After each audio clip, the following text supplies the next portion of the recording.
The reason that trauma-informed practices matter, that it's important, is because we don't know if someone has been exposed to trauma and adversity, and we don't need to know that. What we need to do is function under the assumption that at some point in their life, everyone has been exposed to trauma and adversity.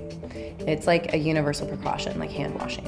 When I meet someone and I shake their hand, I don't know if they're in the early stages of a cold virus or not. I should wash my hands either way before I eat. Trauma-informed practices and training, for me, is extremely important because we are evolving, and to evolve we have to understand the clientele that we're working with.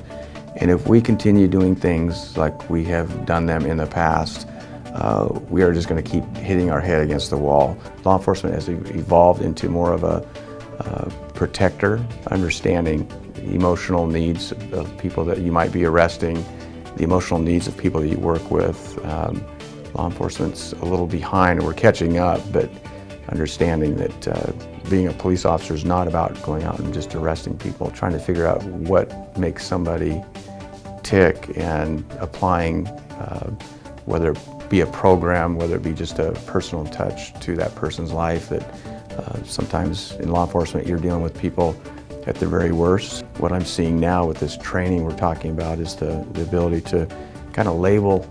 I feel like what I've been doing for a while, but I understand the importance of meeting people where they're at. If you're missing a big piece of the puzzle, a big piece of information, then whatever intervention that you try to apply to a situation is only a tiny, tiny piece of that picture, and it's probably not going to work.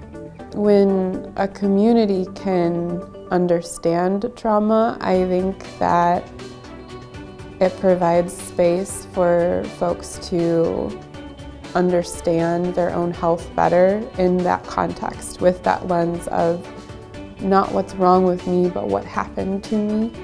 Because you would never look at somebody who had broken a leg and look at them like, well, what's the big deal, man? Just get up, keep going.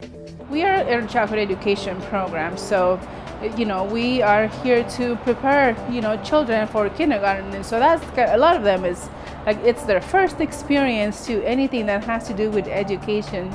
So as a teacher, you get a lot of training, like I said, in-house and from other programs, early intervention being one of them, about being a trauma-informed program. We look at what's happened to the family and the reasons why they're in whatever situation they might be, and how can we better support them, always from that strength-based perspective.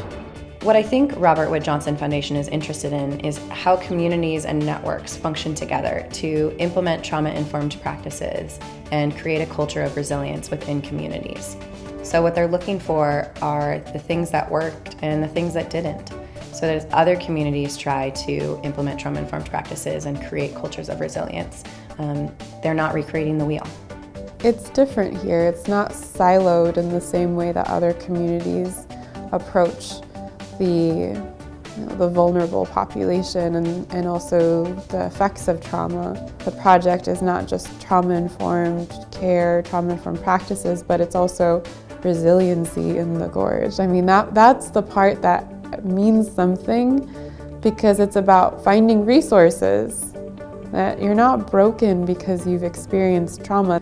It's simply finding the resources for that kid to create their own resiliency, their own strength. We were beginning to see the ramifications of not taking care of our own, not recognizing that our folks were dealing with a lot of trauma from the job. What I really like is it's even going into how we're dealing with our own. We have a lot of officers that have been through a lot of things in their career, and we're receiving tools that we didn't have before that help our officers understand their emotions, understand the feelings that they may be having, that they're not alone, number one, and number two, what to do to make that not become a problem. We're all here for the same purpose, right? To support our families. So having those tools, it's just super helpful. It's brought that awareness, because some of the things you do because you just naturally, you know, an advocate and stuff. But now you have tools that have been researched and, you know, that are proven to work, and all this, you know, community partners and people that are using it, using the same language, you know, backing you up. Change doesn't happen automatically, so it's a slow process. Anything that can help me be better, a better person, I'll take it. And this is pretty awesome.